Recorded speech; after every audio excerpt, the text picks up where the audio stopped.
Hello সবাইকে, আরও একটা ছোট্ট ব্লগ নিয়ে এলাম তোমাদের কাছে। আমি সুস্মিতা। আমার এক ছোট্টবেলাকার বন্ধুর মেয়ের জন্মদিনে গেছিলাম, তারই কিছু ভালো মুহূর্তগুলো তোমাদের সাথে শেয়ার করলাম। দেখতেই পাচ্ছ, আমরা গেট দিয়ে ভেতরে চলে এসেছি। রায় আর রায়ের বাবা আগেই ভেতরে চলে এসেছিল। আমি বাইরে দিয়েই শুনতে পাচ্ছিলাম ও আমাকে ডাকছে। ও আমাকে দেখে খুশি হয়ে গেল যে মাও এসে গেছে। তার নাচ দেখো, নাচু নাচু করছে। তারপরে এখানে সবাই রয়েছে। ওই যে নীল জামা পরে ফ্রক পরা বার্থডে গার্ল আমাদের ছোট্ট প্রিন্সেস। এইটা হলো আমার ছোটবেলাকার বন্ধু। আর ওই দেখো দূরে রায় আর রায়ের বাবা ঘুরে বেড়াচ্ছে। ওই যে আসছে আমাদের পুচকি।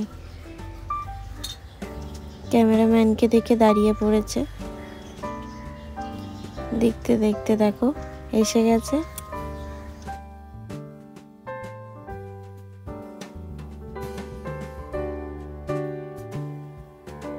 আর এখানে রায় শুধু পড়ে যাচ্ছিল।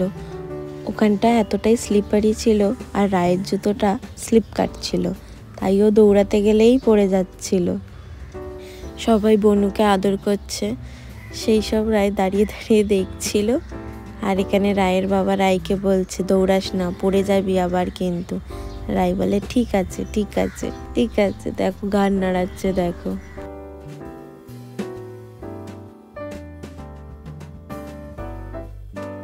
ও ভেবেছে আমি ফটো তুলছিলাম, তারপরে যেই দেখে ভিডিও তুলছি মুখ ঘুরিয়ে নিয়েছে। তারপর এখানে কেকটাকে ওপেন করা হচ্ছে, কারণ এবার সময় হয়ে গেছিল কেক কাটিং এর জন্য। কেকটা দেখো কি সুন্দর, ওদের ড্রেস কোডের সাথে ম্যাচ করা ছিল। দেখেই বুঝতে পারছো আশা করি ড্রেস কোড ব্লু ছিল, তাই ওদের ড্রেস কোডের সাথে ম্যাচ করা ব্লু কালারের কেকটাও।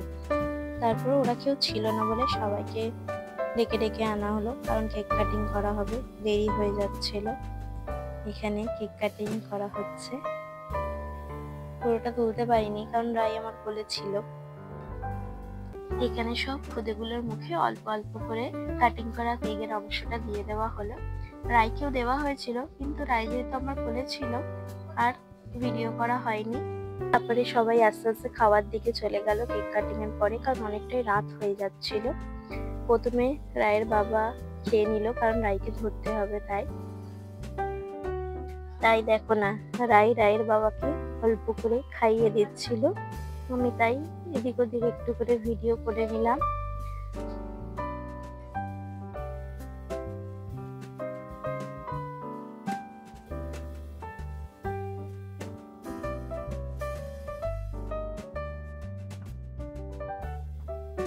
আর বার্থডে পার্টির মেনুতে ছিল রাধা বল্লভী, কাশ্মীরি আলুর দম, ডিমের ডেভিল, ফুলকপির রোস্ট, কড়াইশুটির পোলাও, চিকেন কষা, চাটনি, পাঁপড় আর পায়েস। রকমের মিষ্টি ছিল আর স্যালাড ছিল মেনুতে। তারপর খাওয়া দাওয়া হয়ে যাওয়ার পরে আমরা তিনজনে একটা ফটো তুলে নিয়ে তারপর ওখান থেকে বেরিয়ে আসলাম, কারণ রাত হয়ে যাচ্ছিল। যদি এই ব্লগটা ভালো লেগে থাকে সবাই লাইক শেয়ার সাবস্ক্রাইব করে পাশে থেকো প্লিজ। Bye bye.